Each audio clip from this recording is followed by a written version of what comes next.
창세기 29장 1절에서 20절까지 말씀 제가 봉독하겠습니다. 야곱이 길을 떠나 동방 사람의 땅에 이르러 본즉 들에 우물이 있고 그 곁에 양 세 떼가 누워 있으니 이는 목자들이 그 우물에서 양 떼에게 물을 먹임이라. 큰 돌로 우물 아귀를 덮었다가 모든 떼가 모이면 그들이 우물 아귀에서 돌을 옮기고 그 양 떼에게 물을 먹이고는 우물 아귀 그 자리에 다시 그 돌을 덮더라. 야곱이 그들에게 이르되 내 형제여 어디서 왔느냐? 그들에게 이르되 하란에서 왔노라. 야곱이 그들에게 이르되 너희가 나홀의 손자 라반을 아느냐? 그들이 이르되 아노라. 야곱이 그들에게 이르되 그가 평안하냐? 이르되 평안하니라. 그의 딸 라헬이 지금 양을 몰고 오느니라. 야곱이 이르되 해가 아직 높은즉 가축 모일 때가 아니니 양에게 물을 먹이고 가서 풀을 뜯게 하라. 그들이 이르되 우리가 그리하지 못하겠노라. 때가 다 모이고 목자들이 우물 아귀에서 돌을 옮겨야 우리가 양에게 물을 먹이느니라. 야곱이 그들과 말하는 동안에 라헬이 그의 아버지의 양과 함께 오니 그가 그의 양들을 치고 있었기 때문이더라. 야곱이 그의 외삼촌 라반의 딸 라헬과 그의 외삼촌의 양을 보고 나아가 우물 아귀에서 돌을 옮기고 외삼촌 라반의 양떼에게 물을 먹이고 그가 라헬에게 입맞추고 소리내어 울며 그에게 자기가 그의 아버지의 생질이요 리브가의 아들됨을 말하였더니 라헬이 달려가서 그 아버지에게 알림해 라반이 그의 생질 야곱의 소식을 듣고 달려와서 그를 영접하여 안고 입맞추며 자기 집으로 인도하여 드리니 야곱이 자기의 모든 일을 라반에게 말하매 라반이 이르되 너는 참으로 내 혈육이로다 하였더라. 야곱이 한 달을 그와 함께 거주하더니 라반이 야곱에게 이르되 네가 비록 내 생질이나 어찌 그저 내 일을 하겠느냐? 내 품삯을 어떻게 할지 내게 말하라. 라반에게 두 딸이 있으니 언니의 이름을 레아요 아우의 이름을 라헬이라.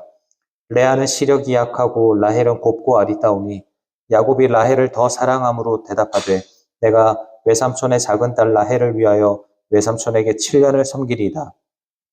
라반이 이르되 그를 내게 주는 것이 타인에게 주는 것보다 나으니 나와 함께 있으라. 야곱이 라헬을 위하여 7년 동안 라반을 섬겼으나 그를 사랑하는 까닭에 7년을 며칠같이 여겼더라. 아멘. 하나님의 은혜와 기도의 응답 있는 새벽 되시기를 주님의 이름으로 축원합니다. 오늘 본문의 말씀을 가지고 일상에서 다듬어져 가는 우리, 일상에서 다듬어져 가는 우리라는 제목으로 함께 하나님 말씀 참고해 보고자 합니다. 우리는 지난 주일 인생의 가장 캄캄한 밤, 차가운 돌 베개를 베고 누웠던 야곱에게 찾아오신 그 하나님, 베델의 하나님에 대해서 함께 묵상했습니다.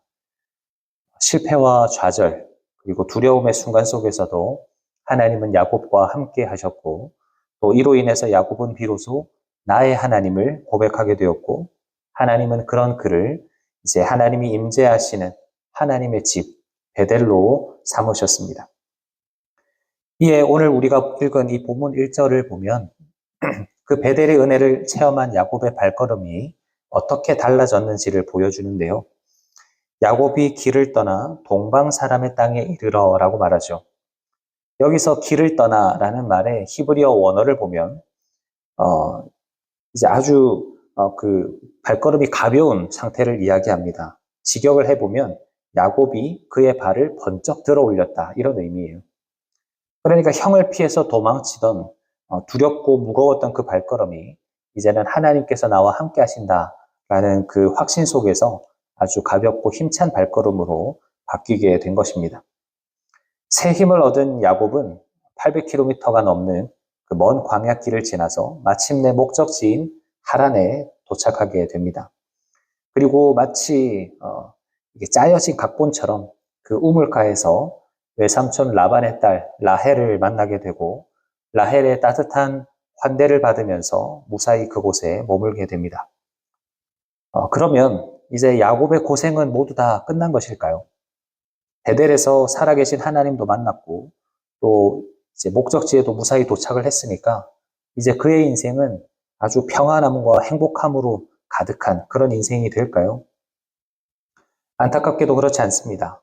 베델에서의 가슴 벅찬 은혜는 금방 끝이 나버렸지만 이제 야곱 앞에는 타향에서 남의 양의 뜰을 치면서 땀 흘리며 살아야 하는 무려 20년이라는 고단하고 치열한 일상이 기다리고 있었기 때문입니다. 하나님은 왜 이 은혜 받은 야곱을 그 영광의 자리, 베델의 자리에 계속 머무르게 하지 않으시고 이 하란이라고 하는 척박한 땅, 척박한 현실 가운데로 몰아가시는 걸까요? 오늘 말씀을 통해서 지극히 평범하고 때로는 답답하게 느껴지는 우리의 일상 속에서 우리를 거룩하게 빚어가시는 그 하나님의 사랑과 섭리를 발견하는 은혜의 시간 되시기를 간절히 바랍니다. 하나님은 왜 야곱을 하란으로 이끄셨는가? 첫째로 성화는 베델이 아니라 하란, 일상에서 훈련이 되기 때문입니다. 야곱은 베델에서 하늘 문이 열리고 또 천사들이 오르내리는 그런 엄청난 환상을 보게 됩니다. 살아계신 하나님의 음성도 직접 들었죠. 우리 생각 같아서는 그런 놀라운 기적과 은혜를 경험했으니까 이제 그 베델에 계속 머물면서 평생 제단을 쌓고 거룩하게 하나님을 예배하면서 살아가는 그런 인생을 또 생각하게 됩니다. 또 하나님께서 그렇게 야곱을 인도하시는 것이 야곱을 가장 복된 길로 인도하시는 것처럼 보여요. 마태복음 17장에서 변화산에서의 베드로의 모습을 기억하십니까? 예수님과 함께 변화산에 올라갔던 베드로는 예수님께서 얼굴이 해같이 빛나고 또 모세와 엘리야가 나타나는 그 광경을 목격하게 됩니다. 그때 베드로가 뭐라고 외쳤습니까? 주여, 우리가 여기 있는 것이 좋사오니 만일 주께서 원하시면 내가 여기서 초막 셋을 짓겠습니다. 베드로는 그 거룩하고 특별한 그 산 꼭대기에 계속 머물고 싶어 했습니다. 산 아래에서 벌어지는 그 피곤한 삶의 현장 가운데로 다시 돌아가고 싶지 않았던 거예요. 우리도 신앙생활하면서 그럴 때가 있죠. 내가 조금 더 거룩해지기 위해서 또는 하나님을 더 깊이 만나기 위해서는 베델이라든지 변화산 같은 특별한 장소에 내가 있어야 한다라고 생각을 합니다. 그래서 은혜가 넘치는 예배의 자리나 뜨겁게 기도하는 그 기도의 자리나 또는 부흥회 같은 곳에 가야 내 신앙이 자란다라고 생각을 합니다. 물론 맞는 말이기도 합니다. 우리가 예배의 자리를 사모해야죠. 하지만 하나님은 베델의 은혜를 경험한 야곱을 그곳에 계속 머물도록 내버려 두시지 않으셨습니다. 오히려 하란이라고 하는 지극히 현실적이고 힘든 삶의 한 복판으로 이끌고 가셨습니다. 하란이 어떤 곳입니까? 그곳은 매 순간 하나님을 향한 예배가 드려지는 곳이 아닙니다. 하란은 20년 동안 야곱이 라반의 양떼를 쳐야만 하는 고난과 어려움의 장소입니다. 밤에는 추위와 맞서야 하고 또 낮에는 라반의 비위를 맞춰가면서 치열하게 살아가야 하는 삶의 자리입니다. 시기하고 질투하는 아내들 사이에서 끊임없이 갈등하면서 부대끼며 살아야 했던 그야말로 고단한 일상의 연속이었습니다. 하지만 놀랍게도 하나님은 그 거칠고 평범한 일상의 자리에서 야곱을 깎아가기 시작하셨습니다. 베델의 특별한 체험이 성화의 시작점이었다면 하란에서의 일상은 그를 이스라엘이라고 하는 거룩한 하나님의 자녀로 만들어가는 연단의 장소, 훈련의 장소였다라는 겁니다. 사랑하는 여러분, 우리가 서 있는 하란은 어디입니까? 아침 일찍 출근해서 계속 똑같은 일을 반복하는 직장일 수도 있고, 종일토록 가족을 위해서 수고하는 가정일 수도 있습니다. 중요한 것은 하나님이 우리를 성전으로 빚어가시는 자리는 매일매일 반복되는 지루한, 하지만 평범한 그런 일상의 자리라는 것입니다. 진정한 거룩함은 은혜의 장소에 계속 머물러 있으면서 만들어내는 것이 아니라 하나님이 허락하신 그 일상 가운데서 우리가 땀 흘리고 인내하면서 주님의 말씀에 순종하는 것으로 만들어지게 되는 것입니다. 오늘 하루 우리에게 주어진 그 평범한 일상을 피하려고만 하지 마시기를 바랍니다. 그 자리야말로, 그 일상이야말로 나를 거룩하게 빚어가시는 하나님의 역사의 자리라는 사실을 기억하면서 우리의 자리에서 성실하게 주님의 뜻에 순종하는 우리 모두가 되시기를 간절히 바랍니다. 그렇다면 그 일상이라는 훈련의 장소에서 하나님은 우리를 어떻게 훈련을 시키시는가? 둘째로 하나님은 라반 같은 사람을 만나게 하심으로 우리를 훈련시키십니다. 야곱은 여러 우여곡절 끝에 이제 외삼촌 라반을 만나게 되죠. 본문 13절과 14절을 보면 참 감동적인 만남입니다. 라반은 야곱의 소식을 듣자마자 달려와서 그를 안고 입을 맞추면서 환대합니다. 너는 참으로 내 혈육이로다 라고 말하면서 눈물겨운 가족 상봉을 하게 되죠.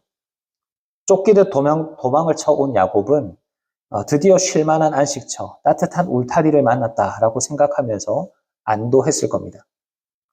하지만 그 따뜻함은 한 달간만 유효했습니다. 14절에서 한 달간 함께 이 라반과 야곱이 거주한 이후에 15절이 되어서 라반이 뭐라고 이야기하냐면 네가 비록 내 생질이나 내 조카지만 어찌 그저 내 일을 하겠느냐. 내 품삯을 어떻게 할지 내게 말하라. 겉으로 듣기에는 이 야곱의 이 정당한 노동의 대가를 라반이 지불을 하겠다라는 것처럼 보입니다. 하지만 실상은 다릅니다. 이 제안은 삼촌과 조카라고 하고 있는 이 가족의 울타리를 은근슬쩍 허물어 버리면서 야곱을 철저한 이제 고용의 관계로, 그래서 노동자로 자신의 이익을 마음껏 이제 자신의 이익을 위해서 마음껏 부려먹을 노동자의 관계로 만들어 버리는 아주 무서운 말이라는 겁니다. 여러분, 하나님은 왜 넓고 넓은 이 세상 가운데서 야곱을 이 라반 가운데로 인도하셨을까요? 야곱이 지난 세월 동안 살아왔던 모습을 한번 떠올려 보시기를 바랍니다. 그는 자신의 유익을 얻기 위해서 형의 배고픔을 이용했고 눈먼 아버지를 속였던 사람입니다. 철저하게 인간적인 계산과 이기심으로 자신의 길을 개척했던 사람이 야곱이에요. 그런데 하나님은 이제 야곱보다 한 수 위에 있는 사람, 야곱보다 더 치밀하고 자기 이익에 밝은 그 라반을 그의 인생 한가운데에 세워두신 것입니다. 이런 차원에서 라반은 단순히 야곱을 고생시키는 사람이 아닙니다.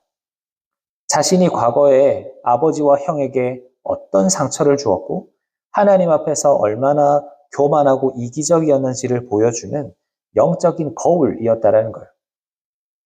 우리가 거울 치료라는 말을 들어서 잘 알고 계실 겁니다. 하나님은 라반을 통해서 마치 거울처럼 자신의 모습을 스스로 돌아볼 수 있는 계기를 마련해 주셨고 그 과정을 통해서 야곱을 다듬어 가기를 원하셨던 겁니다. 우리의 일상에도 이와 같은 라반이 존재합니다. 직장에서 늘 내 수고를 가로채면서 부당하게 나를 대우하는 직장 상사일 수도 있고 언제나 자기 입장만 내세우면서 나를 힘들게 하는 나의 이웃이나 동료일 수도 있습니다. 때로는 가장 나의 안식처가 되어줘야 할 나의 가족들도 라반이 될 수 있습니다. 그래서 그 사람만 없으면 좋겠다고, 그 사람만 안 볼 수 있으면 내 마음이 너무나 편할 것 같다라는 생각을 하곤 합니다. 하지만 하나님은 그럼에도 불구하고 그런 라반 같은 인물을 우리의 삶 곁에 두기를 원하십니다. 왜냐하면 그 사람과의 관계 속에서 내가 얼마나 교만한가, 내가 얼마나 인내가 부족하고 얼마나 내가 연약한가 하는 것을 깨달을 수 있기 때문입니다. 성화는 나 홀로 있을 때 완성이 되는 것이 아닙니다. 나를 아프게 하고 힘들게 하는 그 불편한 사람들과의 관계 속에서 나의 혈기를 십자가에 못 박고 주님의 온유함과 주님의 겸손함, 주님의 긍휼을 배워갈 때 비로소 우리는 거룩한 하나님의 자녀, 거룩한 성전으로 세워져 갈 수 있는 것입니다.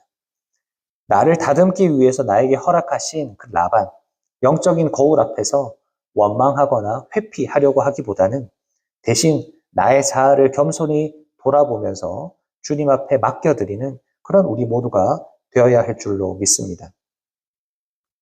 이제 마지막으로 살펴볼 것은 이런 성화의 과정 속에서 우리가 그 과정을 끝까지 감당할 수 있는 원동력이 어디에서 나오는가 하는 겁니다.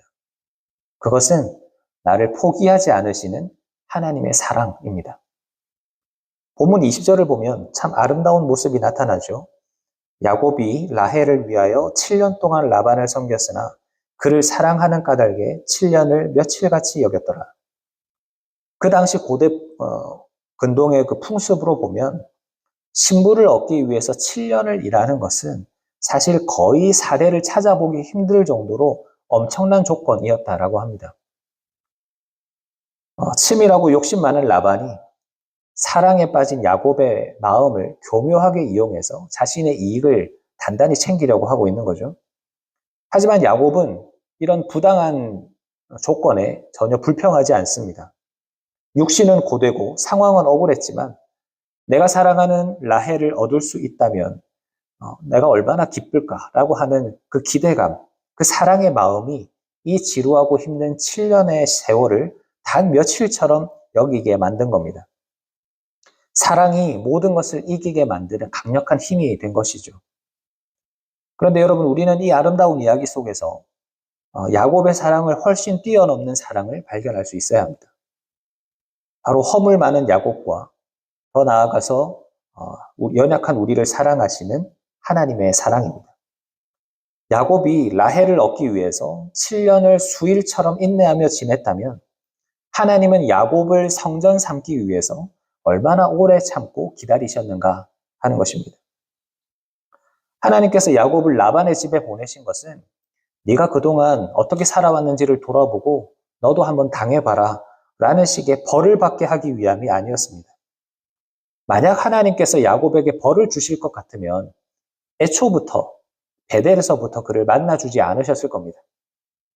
오히려 하나님은 교만하고 이기적이었던 야곱이 완전히 새로워지고 다듬어져서 하나님의 백성 이스라엘로 변화되기를 원하셨고 그것을 위해서 야곱의 20년을 기다려 주셨습니다.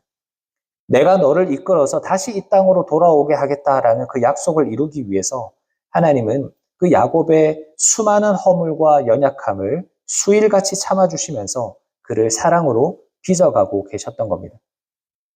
그리고 이 사랑은 곧 예수 그리스도의 사랑으로 이어집니다. 영적으로 가늠하고 병든 우리를 주님의 신부로 삼으시기 위해서 하늘의 영광을 버리고 이 땅에 내려오신 그 예수 그리스도의 사랑이 여기서도 고스란히 드러나고 있는 것입니다. 히브리서 12장 2절은 이렇게 기록합니다. 믿음의 주요 또 온전하게 하시는 이인 예수를 바라보자. 그는 그 앞에 있는 기쁨을 위하여 십자가를 참으사 부끄러움을 개의치 아니하시더니 하나님 보좌 우편에 앉으셨느니라. 예수님은 죄인된 우리를 하나님의 자녀로 또한 주님의 신부로 삼으실 것을 바라보셨기 때문에 그 십자가의 끔찍한 고통과 수치도 참으시고 우리를 온전히 얻으시기까지 지금도 길이 인내하시면서 그 십자가를 참으실 뿐만 아니라 오늘날도 우리가 성화되어지기까지 그 수년, 수십 년을 마치 며칠처럼, 마치 수일처럼 여기면서 기다리고 계신 것입니다. 사랑하는 성도님 여러분, 우리가 걷고 있는 이 성화의 길은 단순히 내 결심이나 나의 노력으로 이루어지는 것이 아닙니다. 성화는 나를 향하여 끝까지 인내하시며 사랑하시는 그 하나님의 사랑을 깊이 깨닫게 될 때 일어나는 것입니다. 나를 살리시기 위해서 자신의 아들을 기꺼이 내어주시고 나를 자신의 신부 삼으시기 위해서 마치 천년을 하루같이 일하시는 그 사랑을 바라볼 때 우리는 우리의 힘든 일상들을 넉넉히 통과할 수가 있는 것입니다. 그렇기 때문에 나를 포기하지 않으시는 이 사랑을 오늘도 우리는 굳게 붙잡아야 할 것입니다. 그 사랑에 힘입어서 오늘 나에게 주어지는 연단과 나를 힘들게 하는 사람들과의 관계도 도망치지 말고 묵묵히 인내하면서 거룩한 성전으로 세워져 가는 우리 모두가 되시기를 주님의 이름으로 축원합니다. 말씀을 마무리하겠습니다. 야곱이 살아간 그 하란에서의 20년은 결코 버려지거나 헛된 시간이 아니었습니다. 그것은 베델에서 만나주셨던 그 하나님께서 이제는 야곱의 치열한 일상 가운데로 들어오셔서 그를 정금같이 빚어내시는 은혜의 시간이었습니다. 오늘 우리 가운데 그 베델 같은 은혜의 자리가 아니라 하란 같은 일상의 자리로 나를 이끄시는 것 때문에 힘들어하시는 분이 혹 계십니까? 라반같이 나를 힘들게 하는 사람 때문에 또 마음 아파하시는 분들이 계십니까? 하지만 우리는 기억해야 합니다. 하나님은 우리를 홀로 내버려 두시는 분이 아니십니다. 일상 속에서 우리를 가장 아름답게 빚어가시고 주님의 거룩한 성전으로 지금도 세워가고 계시는 줄을 믿으시기를 바랍니다. 그리고 라반 같은 자를 통해서 우리 자신의 연약함을 깊이 깨닫고 더 주님을 의지하는 자로 우리를 세워가고 계신다라는 사실을 믿으시기 바랍니다. 이런 우리를 주님은 여전히 오늘도 인내하면서 사랑하고 계십니다. 나를 주님의 신부 삼으시기 위해서 십자가의 고통도 참으시고 천년을 하루같이 참아내시는 그 주님의 크신 사랑이 지금도 우리를 넉넉히 붙들고 계십니다. 이 사실을 확신하면서 오늘도 우리에게 주어진 일상을 믿음으로 잘 살아내는 우리가 되기를 바랍니다. 오늘 하루도 어떠한 연단의 시간이라 할지라도 주님의 사랑을 바라보면서 넉넉히 이겨내는 우리 모두가 되시기를 주님의 이름으로 축원합니다. 아멘. 말씀을 생각하면서 함께 기도하겠습니다. 은혜와 자비가 풍성하신 하나님 우리 아버지, 오늘도 이 아침에 우리의 삶을 돌아보는 그런 말씀 앞에 우리를 세워주시니 감사합니다. 우리는 늘 베델의 특별한 은혜와 위로만을 구하면서 나에게 주어진 일상의 그 하란이 너무나 척박하다고, 내 곁에 있는 이 라반 같은 사람들 때문에 너무 힘들다고 원망하면서 도망치려 했음을 고백합니다. 주님, 우리의 영적인 무지와 어리석음을 용서하여 주시고 우리에게 허락된 이 일상이 사실은 우리를 연단하고 거룩하게 하시는 자리라는 것을 깨닫는 지혜를 우리에게 허락하여 주시옵소서.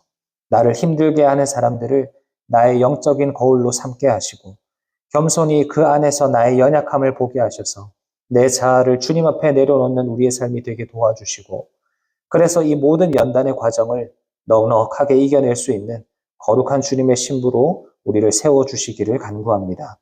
오늘도 나를 포기하지 않으시는 그 사랑을 힘입어서 오늘도 우리가 살아내야 할 그 일상을 인내로 잘 살아내게 하여 주시고, 주님이 기쁘게 머무시는 성전으로서 아름답게 세워져 가는 우리 모두가 되게 하여 주시옵소서.